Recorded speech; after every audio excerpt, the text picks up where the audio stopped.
The Blokebusters podcast is proud to be a member of the Pod Bros Network. You can find us, as well as other fantastic podcasts, such as Pencil and Ink Review, Another Damn Trivia Show, and Language of Bromance at podbros.com, as well as on most other fine podcasting services. Now sit back, relax, and prepare to share and enjoy the Blokebusters podcast. Well, ladies and gentlemen, we have a very special treat for you this time around. We actually both guested on the podcast known as Soiled Restroom Cinema, and we decided that the most practical thing to do would be to get the guy that edits it to edit it, give it to us, and then I record this intro and we'll put it out as an episode. And therefore, we basically did nothing for 1 week. So, yeah, having a lot of fun with that. So we hope that you enjoy listening to us be incredibly disheartened to have had to have watched Sandy Wexler. Enjoy. This week in the restroom, we get our annoying character on to flush a Netflix comedy turd from 2017. We've got child molester voice acting, laundry list of call in a favor cameos, insanely bloated running time, rising star plot device, and permanently on autopilot unfunny Adam Sandler torturing the audience with a performance so bad it makes him look like he's trying to act while having a major stroke. It's Sandy Wexler, and before we flush it, we're going to take it out and play with it a little.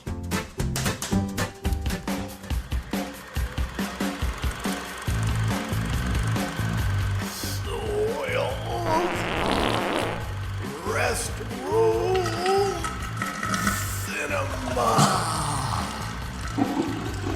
We're here to flush it, so you don't have to see it. Greetings, everyone. I am Honor Knight, your head cinematic flusher right here in the restroom. As always, I'm joined by my lovely co-cinematic flushers, Midwest movie mogul Colleen Griffin. Hey, hey, hey. And Raging Buddha B-movie queen, Nora Crest. What's up? Also joining us as part of our extended co-flushing team this time out are the heterosexual life partners of the Blokebusters podcast. Blokebusters is a movie chit-chat show that covers all types of cinema, from the latest releases to the worst franchises. Please welcome back show hosts Brian Klosterman and Paul Adam Sandler Can Lick My Balls Hawkins. Hello. Yeah, that's the best you can hope for. All right, we're already depressed. Let's kick off this flush with a round of Thunder Dump. Blow some ass. I'll put 60 seconds on the restroom clock, and we're going to go around the cinematic bowl to see who has the worst alternate title for this week's cinematic turd. The loser will then get to read the RSS, that's Restroom Stall Stats, in a funny voice of my choosing. Here we go. Griff! A Star is Aborted. Crest! Cameo-a-palooza. Ugh, that's lame. Hawkins! Liar Liar 2, now with zero comedy. Klosterman! Supersized meh. Not mixed bag. I had a dick-sucking grab bag of celebrity cameos. Griff! Worst Woody Allen movie ever. Crest? Creepy, creepy dolls. No. Hawkins? The ridiculous 600 cameos. It's kind of riffing on mine. All right, Klosterman? The untalented Mr. Ribeye. No. I had a Human Centipede 4 full Sandler sequence. Griffin? Farouz, the guy who keeps approving racist Rob Schneider characters. Oh, not bad, not bad. Crest? So much Kevin James ass. No. Hawkins? Rob Schneider is a limo driver. Klosterman? VH1's I Now Hate the 90s. I had Asperger's the movie. Hey, yeah, come on! No. What do you mean? No! Well, that is time. Fuck All right, obviously we had some good ones, kind of a mixed bag. I thought it'd be a little bit sharper. Crest, you're the big loser. You had at least two ones that stunk on ice. You had two that stunk worse than this movie. All right, so Crest is the big loser this time for Thunder Dump. She is going to read this week's Restroom Stall Stats in the voice of any one of Adam Sandler's posse members. None of them have like a weird... They all do! What do you mean none of them have? You can do Rob Schneider's Farousa voice. Do it like Beavis and Butthead. They're not even on there. But They're not even in the movie, but all right. Did you watch the credits? Oh, No, no, I we haven't. no. No, I Oh, missed them. that's The your credits job. is the best part of the movie. Oh my god, thank you, Kelly. All right, so I guess tonight it's going to be Griffin on credits. Nice going, Chris. You had two jobs. Sandy Wexler is a 2017 comedy web film directed by Stephen Brill. Brill. And written by Dan Beulah, Paul Sando, and Adam Sandler. The film stars Adam Sandler, Jennifer Hudson, Kevin James, Terry Crews, Rob Schneider, Colin Quinn, Nick Swardson, Lamore Morris, and Arsenio Hall, in that order, and follows a talent agent in the 90s Hollywood who's a satirical homage to Sandler's real-life manager, Sandy Wexler. The film was released on Netflix because nobody wants to see this in a theater. On April 14th, 2017, on Rotten Tomatoes, Sandy Wexler has an approval rating of 31%. I don't believe that for a minute. Yeah, there you go. There's your rest of I think she was just doing every Adam Sandler voice. No, I think that's what that... She's doing Sandy Wexler. Oh, my God, guys. And I thought Sandler's pedophile animated character from 8 Crazy Nights was creepy. Boy, was I wrong. If you ever wanted to see what Jerry Lewis would be like after a debilitating stroke, I'd give you Adam Sandler's performance in this film. It's like if Jerry Lewis and Woody Allen got like stirred together in some toxic sludge. This is like the mutant that would come forth. First of all, why is this film an agonizing 131 minutes? I've had medical procedures that took less time, and they were way more fun, by the way. Happy Madison Productions. Is anyone really happy since Netflix made a deal with Adam Sandler and Satan? Oh, the irony, happy. and reminding us of like when he was funny.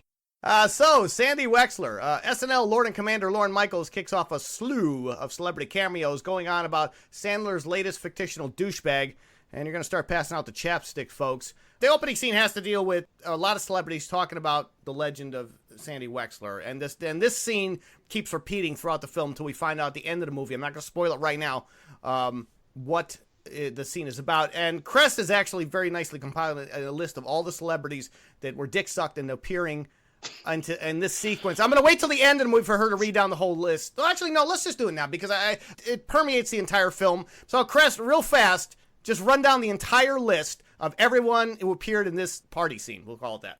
Lorne Michaels, Kevin Nealon, Jimmy Kimmel, Jason Priestley, Jewel, Lisa Loeb, Conan O'Brien, George Wendt, John Lovitz, Henry Winkler, Janine Garofalo, Arsenio Hall, Judd Apatow, Paul Rodriguez, Darius Rucker, Richard Lewis, Dr. Drew, Vanilla Ice, Penn Jillette, Jay Leno, Louis Anderson, David Spade, Dana Carvey, Chris Rock, Colin Quinn, Pauly Shore, and Guy Oseary. Jesus Christ. Yeah. That's too much, guys. These are all his friends, though. If he had a barbecue, these are the same people that would be at the barbecue. No, okay. Either Adam Sandler is secretly like the coolest guy in Hollywood, or he's like the Julian Assange of Hollywood, and he's hacked all their emails and knows everything. This is too much. Thank you. I wrote he has something on these people. He has to. You know what? I'm going to disagree with you guys. I laughed a lot. Oh, okay. That's because you are in love and has nothing to do with this fucking movie. If you were not getting, if you did not just got laid last weekend, you would be in a miserable fucking mood like the rest of us. That's bullshit. No, you can't. No, that all has to do with Portland. That has nothing to do with us. I'm going to get laid again this weekend. And I'm going to be in a better mood. So there. Chris has completely lost her critical edge when it comes to this garbage. Chris, as we go along, I want you to point out what you thought was funny, because so far I didn't find one joke in this film funny, not one. And we'll talk about it as we go. But the credits were the best part. All right, we'll get to that at the end. Not Sandy, but a guy like Sandy. Why does the talented Janine Garofalo keep looking more and more like one of those troll dolls with each passing year? Did her plastic surgery not take properly? She's looking... It's just collagen injections. Is that what it is? Much. Yeah, at the 2-minute mark, guys. She's the collagen in her lips, and then like she's got the freeze frame forehead thing. Is that what's going on? They just like freeze it. Oh, yeah, it's bad. She looked a lot healthier. I'm one of her biggest fans, and man, every time I see her, I don't recognize her. I'm getting to the point where I can't actually recognize her. And it's not my senility. It's just because her face is, like you said, it's starting to look like Cher. Like they're all going to the same wax figure museum. Oh, come on, babe. All right, yeah, I can't bust any more on Cher. We already pretty much ripped her a new one a couple weeks ago. Los Angeles, 1994, because flashbacks to LA 92 and 95 were already taken. No, flashback to when he was actually funny. Oh, that was taken too. In case we haven't mentioned, folks, he's not funny at all in this film. In fact, nobody is, unless you're a Nora Crest, and then it's hysterical. It's Sandy Wexler. No, it's actually Adam Sandler sounding and dressing like a child molester who just finished up a threesome with Jared Fogle. Sandler's entire performance sounds like it was lifted from a 30-year shoe salesman with Alzheimer's. What's he doing, guys? They are trying to imply some sort of like mental... Oh, he does. Like I said, Asperger. Like, I wasn't that far off on that. With his wardrobe and... Nobody dressed like that in 94. They did. They were just like 50 or older. He's not. His character is not at that point in time, I don't think, right? Right. It's based on his actual manager, but and it's exaggerated, but even, again... every time he tries to do one of these type of characters, there's something just off about it. It's not healthy. So basically, the opening of the film is them talking about this fictional character, Sandy Wexler, and then we flash back to 94. The whole film takes place in 94, I should say that, folks. Except the bookend part. No, yeah, 94, 95. 90, yeah, and a little bit of 96. So they're just showing different vignettes of him being an idiot, representing people. He's presented as a complete incompetent, yet he manages to still get stuff done. I guess that is how it goes in Hollywood. He had no friends. Truer words have never been spoken. Thanks, Louis Anderson. Well, yeah, that was the last time Louis was funny. So I guess there was one funny joke. Louis Anderson recently was nominated and maybe won. What? Is he back? He did. He did. Oh, did he? Yeah, Oh, Louis back? Okay, good. All right. Thanks. Never mind. All right, Louis, you're in our good graces again. When it came to eating with Sandy, it was like a smorgasbord on his face. Did anyone else want to put a smorgasbord on Pauly Shore's face around the 5-minute mark? My God. God. Man. And you Sitting know, at the table with like 7 Fuck. women. is he like trying to play Hugh Hefner and like? That's what I said, that Shore was surrounded by 4 beautiful women you couldn't pay to fuck them. There's no way. Well, he probably does. Yeah. That immediately everybody should just turn the film off and moved on to something else. But yeah, they managed to get Pauly Shore in this scene. And he turns, again, it's not the only one. Fortunately, they keep coming back to him. And he's not funny. In fact, they make a joke at his expense. And that's still not funny. Oh, my God. Yeah, but I appreciate A for effort on that to make a joke at his expense. Yeah. I don't even think he got the joke. I'm scared, Sandy. I got to jump over 10 trailers in a waterbed. In case you were wondering how Evel Knievel finished out the back end of his career. Veritable punching bag. Nick Swardston shows up in Sandler's film again. This time playing an Evel Knievel ripoff. Just a not a very. He's playing Super Dave Osborne. It's just basically yeah. And we've seen this act before. It's not funny. Anything he's doing in any of the scenes are not funny. The jokes are obvious. It's just lowball stuff, guys. Swardston can be a good character actor, a good comedic. He's a great comedian. Right. I don't understand why they don't let him do his stuff and create a character. He could have created a really funny character of this guy, this Gary Works or whatever the hell his name was. Rogers. Thank you, Gary Rogers. You got it right the second time. Yeah. That's right.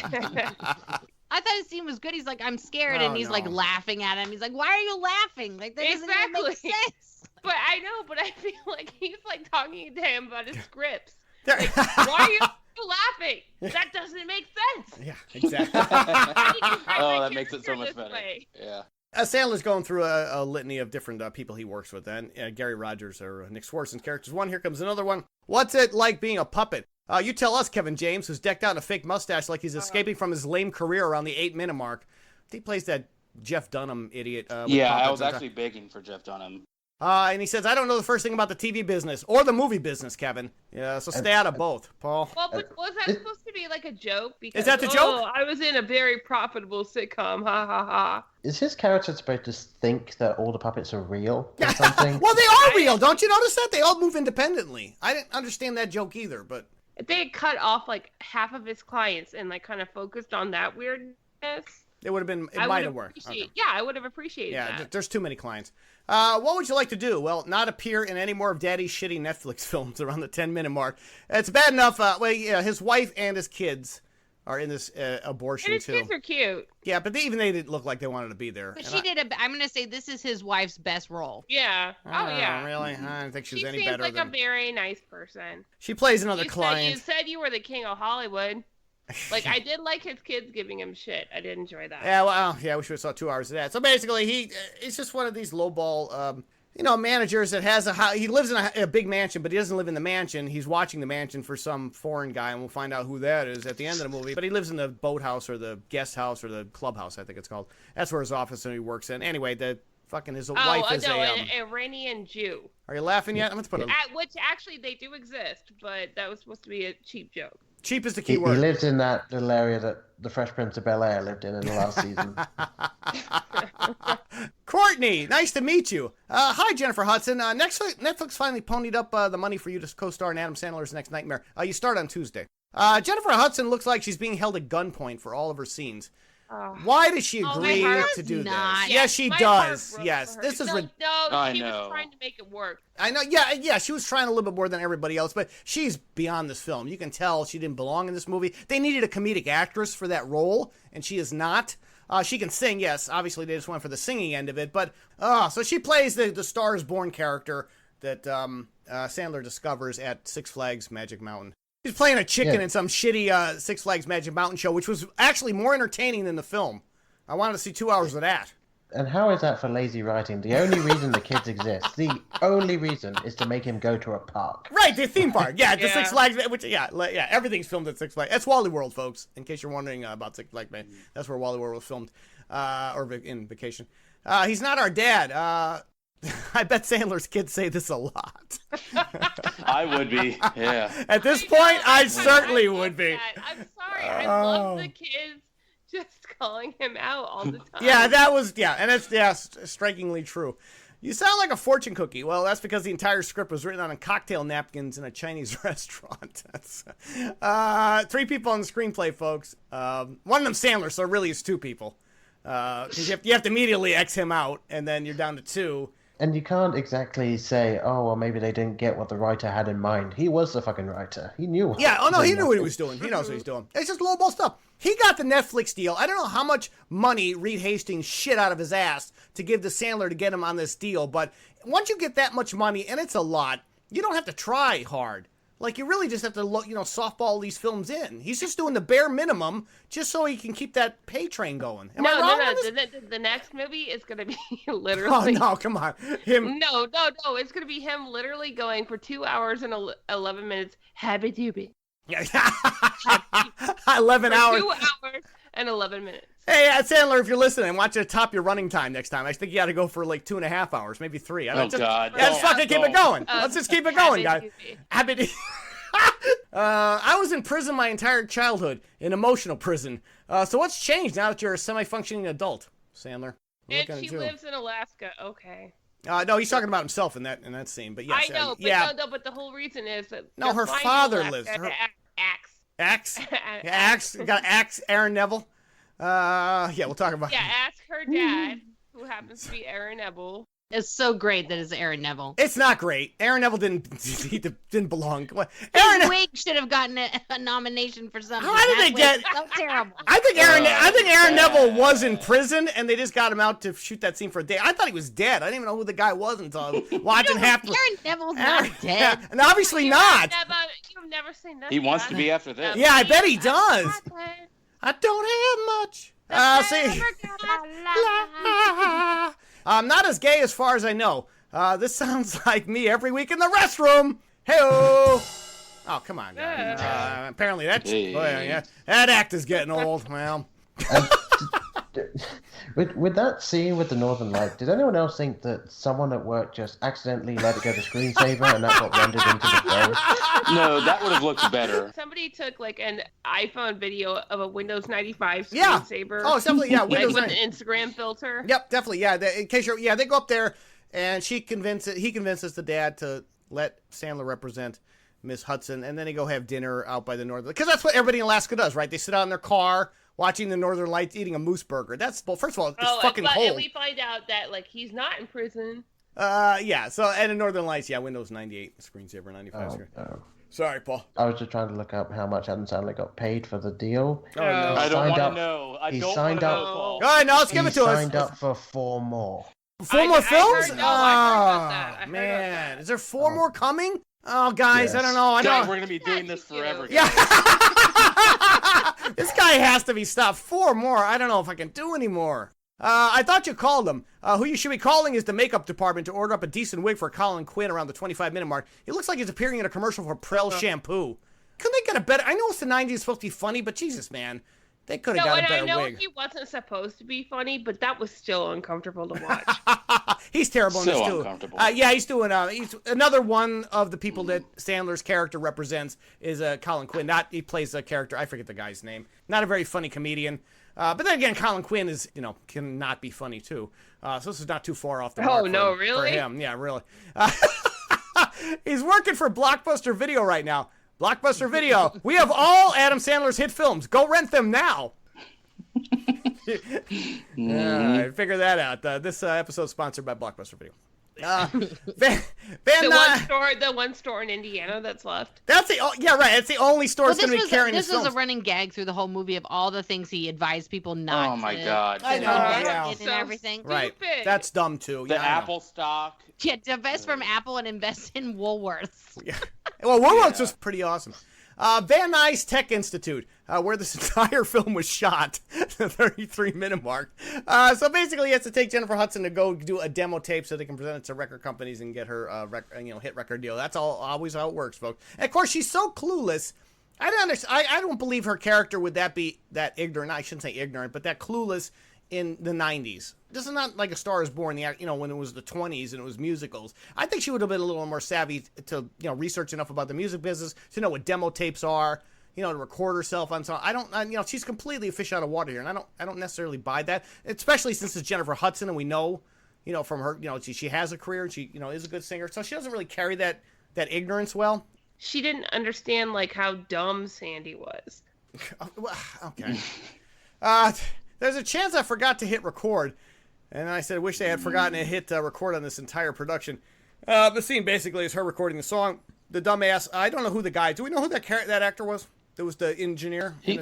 Anybody recognize him? No. I thought he looked familiar. I did. I couldn't place him either. But so basically, the joke is the guy keeps forgetting to hit record. It's like an airplane joke, but it's so drawn out, and it's like a 2 or 3 minute sequence. It's not funny, and it's so telegraphed before. Oh yeah, he's not going to hit it, and then he doesn't hit it. Yeah, it's not. Yeah, again, lazy writing, lazy. There's a line saying, they go to a record company to get the demo, and the one guy says, "How big of an ass?" And the guy is Lamorne Morris. What the hell is that guy's name? Lamont Morris. Thank you. Yeah. He's coming up, girl. Yeah. and also from. And I love him, but he's so not funny in this movie. He's coming up in he's coming up in Baywatch, right? I think he's going to be coming up in that film. He plays the. Yeah. He's not. How big of an asshole do you have to be? Hell, we don't even need to finish out the rest of that sentence, do we? There's also hanging a lantern on a joke and then smashing you in the face with it. Yeah, they do. I mean, they do it constantly. Yeah, they actually do it constantly. It's step and repeat. And I got here's the next line to illustrate that. Sandy, step away from that light switch. Sandler's patented method of, there you go, as Paul Hawkins said, of comedy involves beating the audience in the kidneys with the same stale joke until blood shows up in their urine. 41-minute mark. And Paul Hawkins perfectly illustrated that. It's over and over and over again. Did they seriously sit down in the writer's room and just look around the room and go, light switch? Yeah, there we go. that has to be it. Yeah. It worked really well in Clue, but it's all day of stuff. This is stuff they come up with on the day because the scene itself is not really funny what she's doing. They show her tour the studio where she's going to be working recording, and they have her, test out the acoustics in the room, which is a beautiful recording studio. I'm not going to lie. But then, like I said, the joke is cheap. It's a cheap joke, and it's not funny. And he's not funny. I don't understand what type of character he's playing. They want him to come across as somewhat endearing by the end of the movie. Kind of like a more intelligent version of Rain Man. Not that Rain Man was dumb, but I'm just a more astute version of Rain Man. But he never comes across as that. He's just you can never get a fix on his character or the angle he's coming from. He never lets you in. You're just waiting for the Adam Sandler we all know, where he starts screaming and yelling and punching holes in Bob Barker. That's what you keep waiting for, but we never get that. We get this version, this little Nicky thing, and it's not working. I wrote down at the exact same point in the film, how are we supposed to enjoy this sad, pathetic, depressing character? Yeah, it really there's is. No one to root for. I don't care what happens to any. Unless you're Norcrest and you just went to Portland and got some poontang, then it's fucking hysterical. Then everything that happens is awesome. I'm gonna be right? to Portland right now. Yeah. 3 tickets to Portland, please. That had nothing to do with it. Yes, it did. Oh, yes, it did. Entertained by portions of this movie. I was not entertained. I was way too long. Boy. Well, Chris, we're 41 minutes in. Up until now, what did you find entertaining up until this point? This sequence in the recording studio. Well, say not one. You can't even do. I like the whole Nick Swartzen thing where. Killian was talking about earlier, where we'll get back to him. Yeah, we'll get back to him. I mean, just the montage of the people talking about him. That's not funny. That's not funny. That's just people talking about him. Though it's funny because they're all taking the piss out of themselves and their own agents and stuff like that. I'd like a movie It's like Hollywood making fun of Hollywood. It was funny. It's funny, like a Comedy Central roast is funny. It's okay. So this is like the Comedy Central roast on my sanity. The only way that opening bit where they're all talking about him is funny is if you imagine they're actually talking about Adam Sandler. Right. You're absolutely right, Hawkins. Then it's funny. I went to that place in my mind. This is strike 1, Sandy. Or strike 15 for us. I know where you were going to go, and I thought that was weird, too. When will this madness end? He's not allowed to use the pool in this fancy house, and of course there's a voice on this speaker thing that keeps monitoring. We find out who it is at the end. You can pretty much guess before we get... Just, you know how you can figure it out? Just count up all the people you have seen that are in his posse, and figure out who you haven't seen. And it turns out to be that fucking asshole. Who always does problematic right. ethnic impression. Yeah, badly, by the way. Yeah, we're sick of this asshole. Yeah, there you go. If you don't know who the fuck from the moment the sound comes out of the wherever, then come on, then you haven't seen at least one Adam Sandler movie before. Then exactly. You haven't been paying attention. And on top of all this, what's funnier, there actually being a serious rule about not being able to get in the pool, or the fact that he's been told not to get in the pool and hasn't done it for 4 years, and it turns out it actually isn't a rule, and he's just been playing about it. Well, how about the hysterical joke about the Dobermans constantly chasing him across the property? Because I think that was like an homage to Magnum P.I. I got integrity, no fault insurance. Sandler gets beat up around the 51-minute mark, and it perfectly expresses how the audience feels at that point. Because, hey, Mr. DJ. Oh, by the way, that Mace and Babyface cameo, how they tried to make them seem like they were 20 years younger. Yeah, that was a joke. Great. Yeah, that was great. No, I loved it because it was so bad. It's not great. It's we're skipping over some chunks, but let me back up. And her career, between the time she does the Van Nuys Tech Institute recording, they meet with the record Capitol Records. They give her a deal. They get her start recording, and of course, like now, there's all cameos. Babyface shows up, and he's ancient, but they try to make him look like 1994's Babyface. If you can imagine how that looks. So there's cameos that get peppered throughout this. As a result, though, he ends up getting in a car accident because he has Colin Quinn in a car and gets beat up, which I thought was awesome. Next line is, "You look like a star," because that's what stars look like, Adam Sandler. You're not a star, so ouch. Jennifer Hudson cleans up really well. She got a little short wig on, and he takes her out on the town. They have it's not a meet cute. There's feelings between the two, but boy, I mean, there's no chemistry. We should headshot shoot. They have no chemistry together, so I have to establish that. But according to the script, they're supposed to be into each other. Well, she looked about as uncomfortable while doing that training thing as I felt watching it. Yeah, it's real. Yeah, the photographer guy was weird. He was like too much. I think he was trying to do like a Zoolander thing, and it didn't really work. No, I don't know what he was doing. He wasn't funny at all. Much like everybody else in the film. But there's a photographer, and his girlfriend was either equally as wacky. So she basically takes him to this party that's hosted by Quincy Jones. Here we are now. I'm Arsenio. Quincylius. Yeah, I'm Arsenio. When the only work a former late-night show host can get is appearing in a crappy Adam Sandler film, you know your career is tanked out around the 53-minute mark. I thought we were done with Arsenio Hall, but man, that motherfucker just keeps turning up. Hey, I thought his reboot of his talk show was good. Well, no, that was past its expiration date, but I guess It was better than Chevy Chase's. All right. Cheap shot. I'm Chevy Chase, and nobody else wants to. No, not on that one. City Hall comes. He pops up a couple times in this film, but he's in this main dinner scene or a party scene. Meet Amy Baskin, better known as Adam Sandler's equally unfunny wife. We took a shot at her earlier. In this movie. You thought she was good? Yeah, she was actually charismatic. Wow. That's what I'm saying. This is her best acting job in any of the movies that he's drug her into. Or drugged her to be into. One of the two. Take your pick. Yeah. Well, the last time I saw her, the only one I remember is she played an Indian, didn't she? In that Western thing? God. Yeah. No, but she was also one of the angels. In Little Nicky. Yeah. And then Quincy Jones ended up throwing him out and says, "Get out of my house," and the film for that matter. Quincy Jones did not end up liking Adam Sandler's antics. That scene didn't make any sense. Yeah, but the wine scene, especially because Jennifer Hudson dared him to she goes, "I think he's offended, but you should do more." Yeah, but it doesn't make any sense. That scene is not really funny. She was the one bringing him to the party, And then why would you insult the host? I don't understand any of that. Yeah. And Quincy Jones looked like he had a stroke too. He didn't look healthy at all. But... They were trying to make him look young, and it was really sad. Were they? Yeah, he was really sad. He's fine. I think I met. Oh, is he fine? Okay, yeah. They didn't even spend any of the money on CGI like they did to Jeff Bridges and Tron. To just sort of CGI a young face on top of him.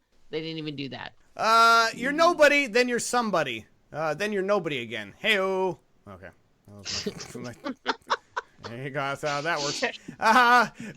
What you were worried about was a raccoon. Was anyone else imagining Sandler's head exploding instead of that raccoon around the hour and 2-minute mark? But that was just so. I didn't understand that. Yeah, that was. It was really random. It's really random. Yeah, so he gets called to the house. Jennifer Hudson, I guess, hears something in the bushes, and he comes to the house, and he has a baseball bat. He ends up destroying a raccoon, man. I'm talking. There was a lot of blood. That was gross. It just literally exploded. Yeah, it was like peanut butter jelly time. Oh yeah, he's covered in blood. But still, it was one of those scenes that we'll talk about it, but it ended up making less sense as it went on. Yes.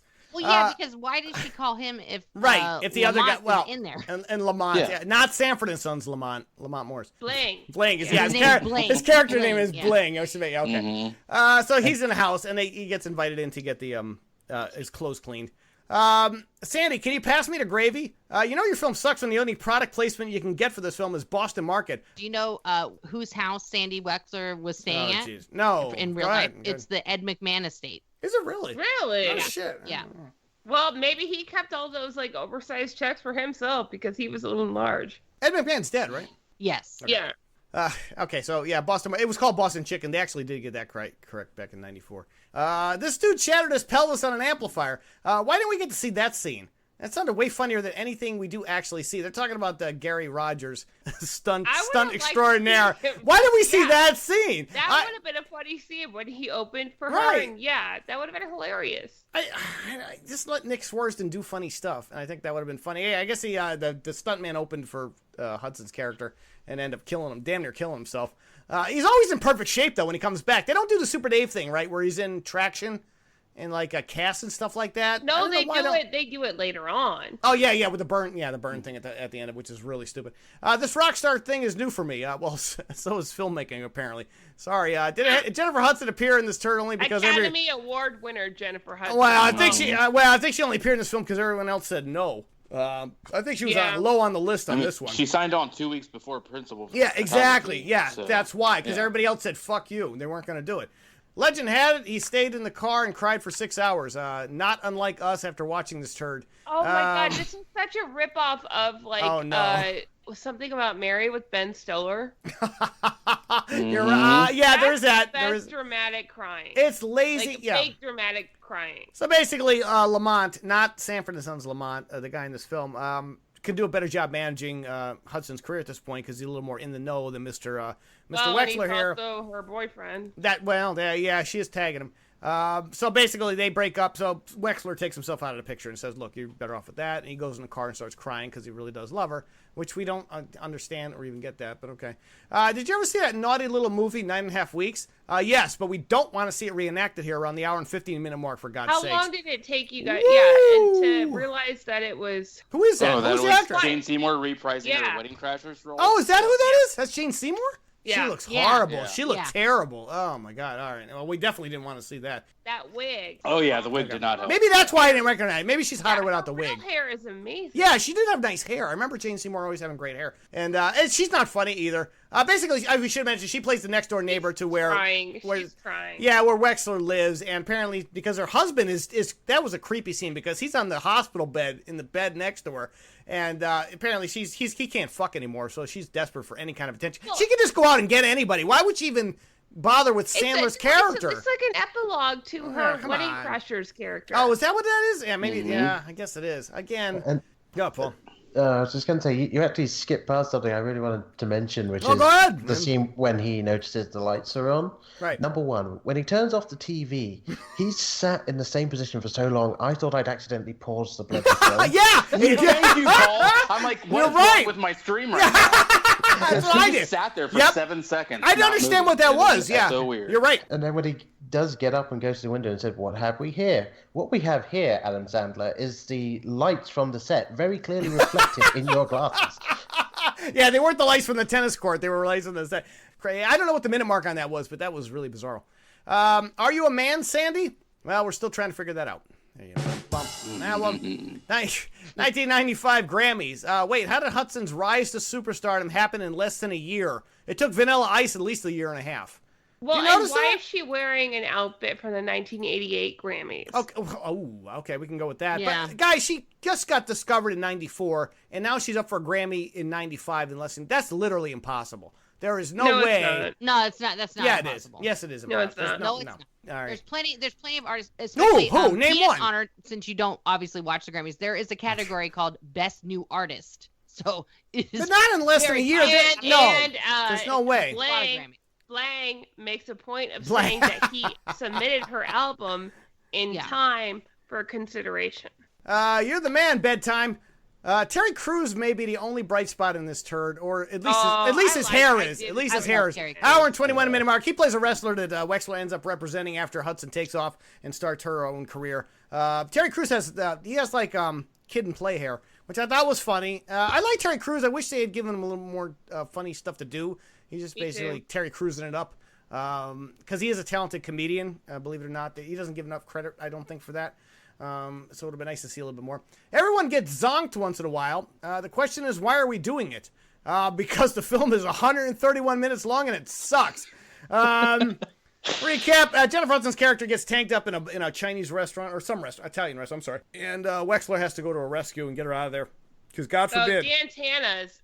Wasn't Wasn't that where Robert, what's his name, shot his wife? Robert Blake? Blake? Yeah. Was it Dantana's? Maybe it was. Beretta? I think so, yeah. Yeah, Beretta. Yeah. He was a nice guy.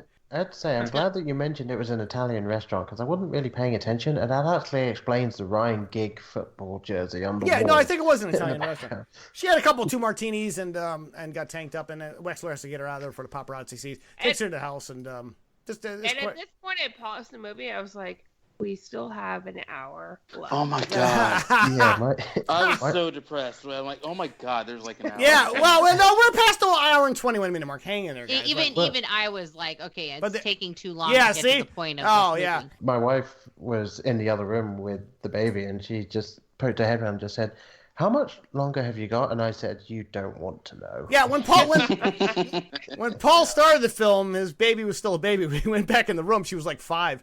And kid was he's like, holy shit. Did so much. Yeah, I mean, I take out the big stick because it's fun to hit far. Or beat Sandler over the head with it, whatever works at the, I don't know what the minute mark in is. He takes her golfing just to do some golfing things. Again, not funny. Just watch Happy Gilmore. Stay away from this film. And This is they all actually, in the I'm going to hits say this line. scene is Oh, way here better we than go. the whole Happy Gilmore movie. Don't you, What? Really? What? What? Yes. Chris, come on. I What? fucking wrong hate with Happy you? Oh, my God. I didn't. I'm moving to Portland because apparently it improves your mood dramatically. Yeah, Just if I'm out of here. It's about going Yeah. to Sizzler. The greatest pussy in the world is in fucking Portland. I am out of here tomorrow. Sorry, Honor, that's already taken. Whoa, ew. Jesus Christ. There's just, I don't, all right, Chris. Why do you set me up like that? You could knock him out. I think you set us up, though, by, yeah. Hopefully you're going to dial this down next week. Jesus Christ. You need to go to the bathroom? No, but since this golf scene is so goddamn long, around the hour and 28 minute mark, there you go. You might as well drop a deuce. It's a long scene.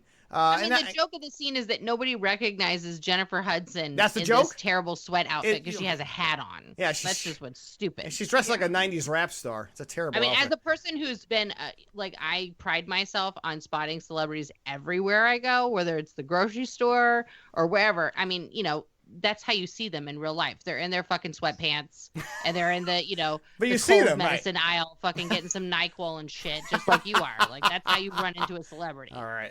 They don't look all glamorous and shit. No, that's pretty obvious. She was still pretty obvious, I thought, in that outfit, but all right. Is it supposed to curve up to the right like that? No, but that boom mic should have curved up out of that shot. Yeah, but you guys been notice the boom mic around that sequence? Probably not. But I was so bored, I just started looking at the edge of the frame for stuff. Anything to get out, anything to get out of the movie. True. I was so aggravated by this point. Why does your goofy ass have me feeling good right now? Like Nora Crest here.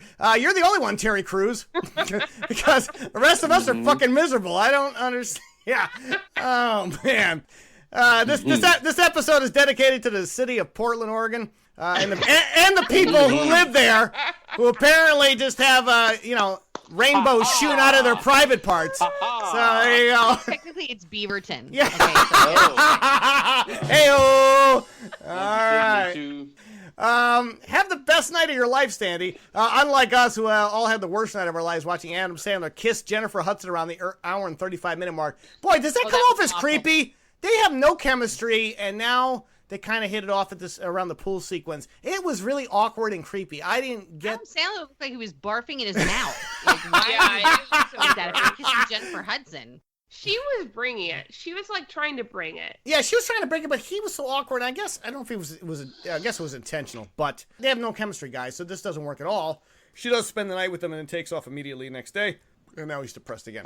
He hung himself, which is what I thought they were going to be saying about me after watching this film. Oh my God! What was with that? I don't. I'm like, And then that's where puppet this movie Right. for. Let's. Yeah, Was that Chris Elliott? Let's unpack. Elliott. Yeah, I was gonna say let's unpack this scene. What's his name? The idiot Kevin James has puppets, and this other guy has this show. Idiot Kevin James. Mr. Buttons. Yeah, Mr. Buttons. Chris Elliott. It's actually Chris Elliott in that sequence. Anyway, Chris Elliott has a hit TV show that Mr. James would love to have. Yeah. Mr. Buttons. And Yeah. as a result, I guess Mr. Buttons had just said goodbye and hangs himself in the fucking room. And So Mr. Buttons was here. Kevin- Boom. And then his dolls. I have to say that was marginally funny watching the dolls hang themselves afterwards. Oh yeah, It's- hilarious. It's crazy. But It's how creepy, did but that happen? How did that happen? Yeah, Because how- he died, and then because all the puppets in this movie Are real. are like autonomous. It's They're like- all it's- like He had some sort of live. Rube Goldberg device set up. yeah, it's all like Anthony Hopkins in Magic. Does anybody remember that one? Yeah, it's fucking creepy. Chris Elliott hangs himself, and as a result, Kevin James gets the TV gig. I had genuinely forgotten Kevin James's character's name. So I did when too. I It was didn't know like it. Goodbye, Mr. Buttons, and I saw it was Chris Elliott. I was like, did they forget to film Kevin James in this scene? And they just... Oh, that would have been great if Kevin James hung himself. No, we didn't get that lucky. He would not have supported a. No, yeah, I know. Kevin James. I think it's a reasonable starting place, Sandy. Unlike this embarrassing ventriloquist heart attack scene around the hour and 45-minute mark, who thought this idea was even remotely funny? So let me unpack this. Sandler has to make a deal with Kevin James to close the deal at this network. We're not going to tell you the network yet because it's supposed to be a funny joke. It's not. And as a result, before they can go to the meeting, Wexler is clearly having a heart attack and needs to immediately go for the hospital. But he's such a dumbass. He wants to finish the deal. So the joke is he's going to sit next to Kevin James, and Kevin James is going to basically be a ventriloquist for Sandy Wexler in this scene to close the deal. And Rob Reiner, God bless him, got roped into this. Rob Reiner's actually in the sequence. It's not funny. I don't understand why they thought this would be funny. I just wrote down the second this scene started, I was just like, It's and awful. we've officially hit rock bottom. Mhm. And I agree. I genuinely think that the writers took a break and turned on the TV, and dead silence was on, and they were like, that's it. That's it, we're doing that. Or magic, or any That was ventriloquist. the moment that weed became legal in California. Yeah, it's a terrible sequence, and it just completely misses the mark of what they were trying to do. It's awkward and unfunny, and the fact that the great Rob Reiner had to sit and endure that whole sequence and a role in this film. He cannot move. Yeah, I know. And He's a yet guy who's having a he's able heart to get up attack. and sit there, Yeah. like, okay, I can sit here, but I can't talk. My bowels are coming loose talking about this. Ted, welcome to the UPN family. Now that's supposed to be funny, but it's actually kind of sad. We're like talking like Debbie Downer kind of sad. I felt bad. I was like, oh. Yeah, why take a cheap That's shot not at gonna last UPN? long. Yeah, and about four people, will get that joke. To understand what happened to you. 3. I got it already. So All right, so now we're down to 3. Yeah. I love this song. Well, folks, Griffin said we hit rock bottom earlier, or somebody did. I think Klosterman. Thank you. I think we've hit it I here. think Paul. Well, All right, so, Okay. Paul hit rock bottom when he first guested on our show. That's when he knew his career was over. I love this song. Well, folks, we finally hit rock bottom, or bottom, of this celebrity cameo basement with Weird Al Yankovic's appearance on screen around the hour and 50-minute mark. Then I just wrote boo. I understand everybody else going through this litany of having to show up for this nonsense, but Weird Al, do you have to? It's sacrilege. Alfred. Yeah, that. I know that hooks back into really long. It's a long con for that. Storyline. It is. For a Weird Al cameo. Yeah.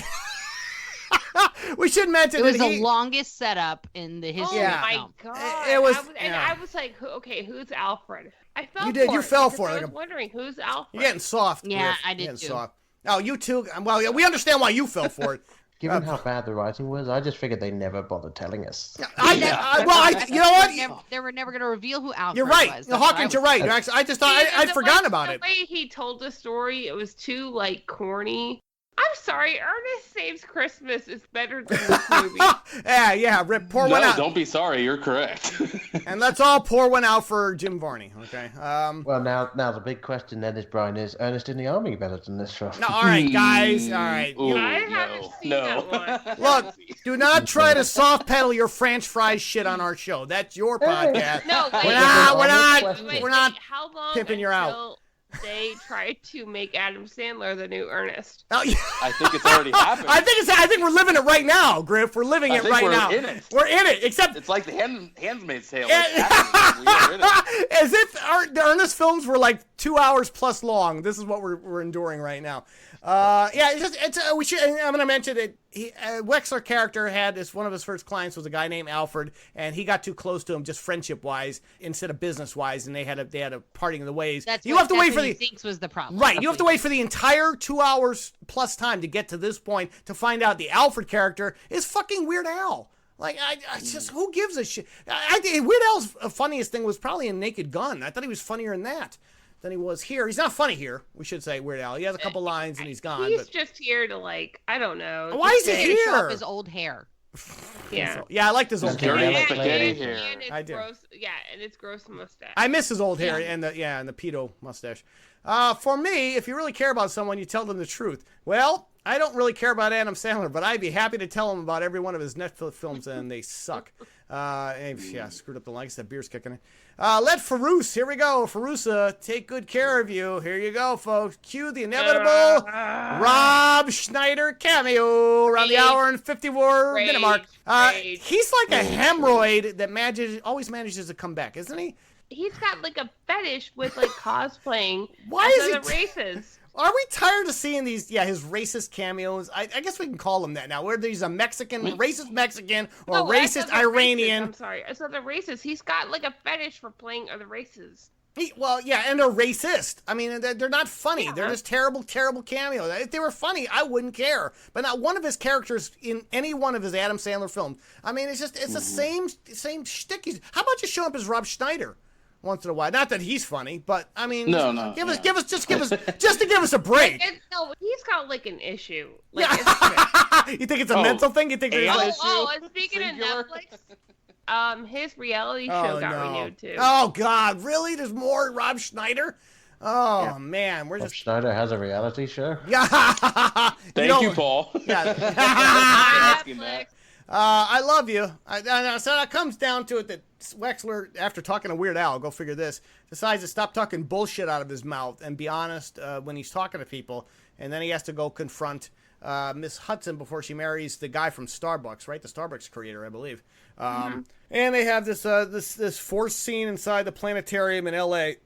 Chris has been there, right? Yeah. Observatory? It's the observatory. The Griffith Park Observatory, yeah. Yeah, they do the laser light show. It's really, it's iconic. It's iconic. They got a laser light show, but apparently they have the same Windows 98 screensaver for the Northern Lights is actually playing in this. It's a planetarium. You go in there and you see they do a whole Northern Lights thing. Oh, there you go. So this does happen. Okay.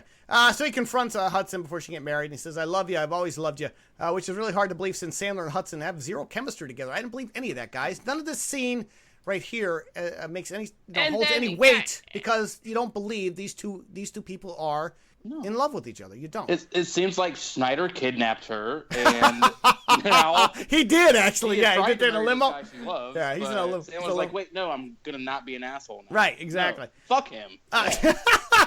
You had me at Shalom. Excuse me while I pause this mess for another round of explosive diarrhea. My God, do you really? Why do you have to? Another cheap Jerry Maguire joke. Let's hang that up, please. Just bring out the couple already. We want to end this film, thank God. So now the big reveal, folks, and I'm gonna have Crest do it one more time. We're back to the party scene that was at the beginning of the film, where all the celebrities are talking about Sandy Wexler. We find out now it's modern day. This is actually their 20 years later. They get married because Kevin James puppets. Yes. Yeah. Like married them. They married them, performed but the it was, wedding. yeah, so it wasn't Which legal. was So 20 not years, right, legal. legal. So 20 years later, we got the actual scene with this. Chris, one more time, run down that list. Everybody in this fucking scene who was dick sucking Adam Sandler. Lorne Michaels, Kevin Nealon, Jimmy Kimmel, Jason Priestley, Jewel, Lisa Loeb, Conan O'Brien, George Wendt, John Lovitz, Henry Winkler, Janine Garofalo, Arsenio Hall, Judd Apatow, Paul Rodriguez, Darius Rucker, Richard Lewis, Dr. Drew, Vanilla Ice, Penn Jillette, Jay Leno, Louis Anderson, David Spade, Dana Carvey, Chris Rock, Colin Quinn, Pauly Shore, and Guy Oseary. Woo! There you go, folks. That's your Mike drinking Jackson, game. Downtown Julie Brown. That was your That was drinking. for That's your days. right. That's your drinking game, folks. Take a drink for every celebrity that Norcrest just mentioned. Hey, shots on me. Hey, it could be worse. You can't get much worse than this film. Oh wait, Adam Sandler is singing, guys, in this last sequence. Yes, you can. Now, normally at this point, wait. At least they reacted and were like horrified. Now, normally I would say at this point, Not enough. We're at the end of the film, Yeah. and normally I would say crest on credits, but since Norcrest has been in Pussyville for the last couple weeks, I got to go to Killing Griffin. I did. Oh my watch- God! Griffin, you gotta go to the intern. Griffin on credits. What do you got?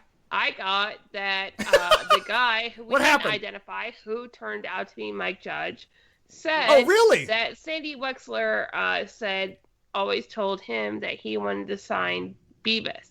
Oh. He would prank call him as Beavis. Then they go to the prank calls between Beavis and Sandy Wexler. And that's funnier than the movie. And Yes. Great. Really? And then they do a second round, which is Butthead. With Mhm. Sandy. Oh, shit. Apologizing for Beavis. Really? I can't believe I missed it. No. That's the It funniest. was great. And Oh, you're kidding. I'm apologizing because you're a dumbass. This is butthead. I'm apologizing because you're a dumbass. And You're what's kidding. the other one? Where it's like he says, "Come on, guys!" Like, did you say you want to come on, guys?